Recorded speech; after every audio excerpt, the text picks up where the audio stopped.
Hello friends, welcome to Disha tasty kitchen. आज आपण मलाई कुल्फी बनवणार आहोत। तर ती कशी बनवायची त्याची आपण रेसिपी आता बघून घेऊया।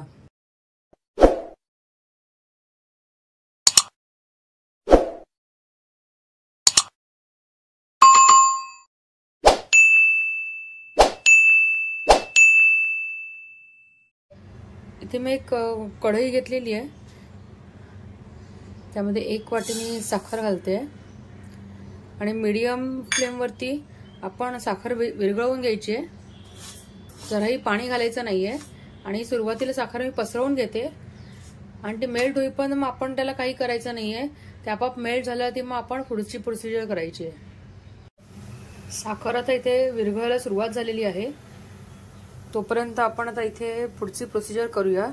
इथे मी 1 वाटी कंडेन्स्ड मिल्क घेतलेला आहे, तर अर्धी वाटी मिल्क पावडर घातली आहे।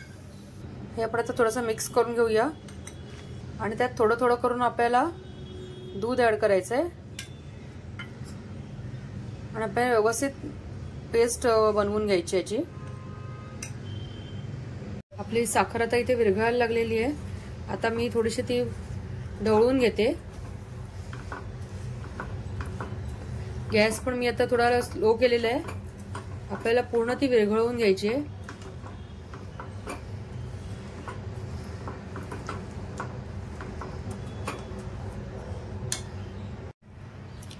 साखर कॅरमेलाइज झाल्यावर मी इथे अर्धा लिटर दूध घातले आहे ते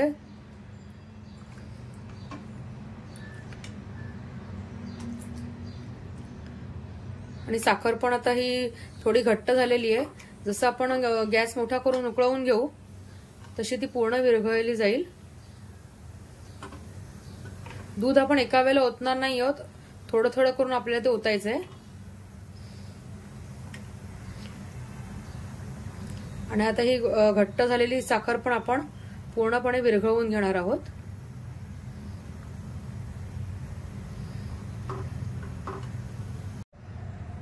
आपली साखर पूर्ण विरघळली आहे। ह्याच्यात आपण जे कंडेन्स्ड मिल्कचं मिश्रण बनवलं होतं ते मी घालून घेते।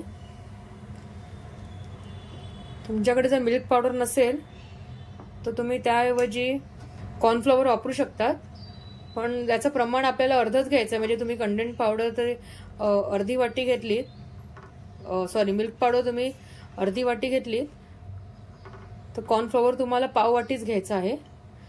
आणि आता हे मिश्रण घातल्यावरती आपल्याला सतत ढवळायचं आहे, कारण आता हे मिश्रण थोडं घट्ट व्हायला सुरुवात होईल। किती परफेक्ट कलर आलाय बघा।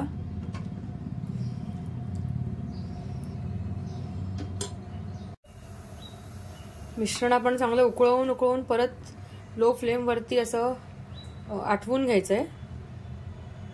थोड्या वेळाने परत गॅस थोडा मोठा करायचा। ह्याच्यावरती जी साय आलेली आहे ती पण आपण मिक्स करायची, त्यानी पण थोडा दाटपणा अजून येईल।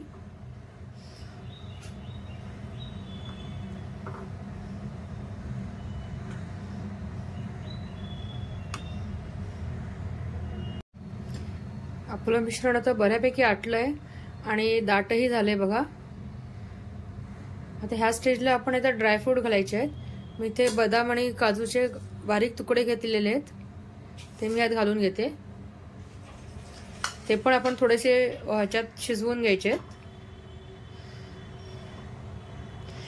एक आणखीन 3-4 मिनिटं आपण हे शिजवून घेऊया मीडियम फ्लेम वरती आणि मग मी नंतर गॅस बंद करून टाकते। 2-4 मिनिटं झालेली आहेत, मी आता गॅस बंद करून टाकते आणि 1 चमचाभर यात मी आता वेलची पावडर घालते। वेलची पावडर कधी सगळ्यात शेवटी घालायची, म्हणजे त्याचा वास बराचसा राहतो। तर तुम्ही तो शिजवला तर त्याचा एरोमा निघून जातो। आता आपण हे व्यवस्थित मिक्स करूया आणि मग नॉर्मल टेम्परेचरला होण्यासाठी ठेवूया। त्यानंतरच आपल्याला ते फ्रीजरमध्ये ठेवायचं आहे। आता हे मिक्स करते आणि नॉर्मल टेम्परेचरला आलं तर आपण पुढची प्रोसिजर करूया। आपलं मिश्रण हे व्यवस्थित गार पण झालेलं आहे आणि तुम्ही बघू शकता किती घट्ट झालेलं आहे, मस्त। आता आपण हे कुल्फीच्या मोल्ड मध्ये काढूया।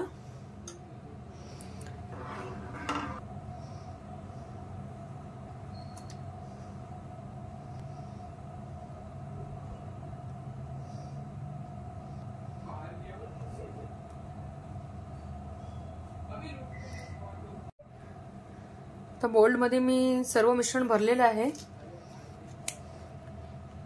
बंद करून घेते सर्व. आणि आता आपल्याला फ्रीजरमध्ये 5 ते 6 तास ठेवायचं आहे, म्हणून मी ते ओव्हरनाईट ठेवणार आहे. आणि जे मिश्रण थोडं उरलं होतं ते मी एका ग्लासात काढून घेतलंय, ते पण मी फ्रीजरमध्ये ठेवणार आहे.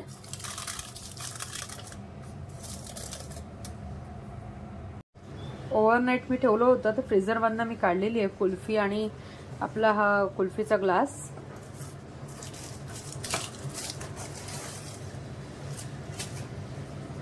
मस्त सेट झालेली आहे.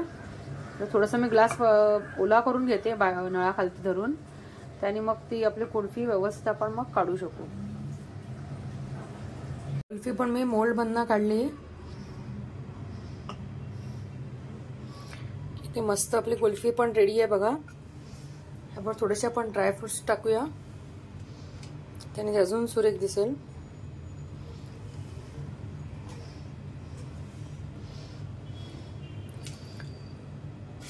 फ्रेंड्स, आपली ही मलाई कुल्फी खाण्यासाठी रेडी आहे. मला कसा वाटला आजचा व्हिडिओ? आवडला असेल तर लाईक करा, शेअर करा, चॅनलला सबस्क्राईब करा आणि बेल बटनला क्लिक करा. थँक्यू.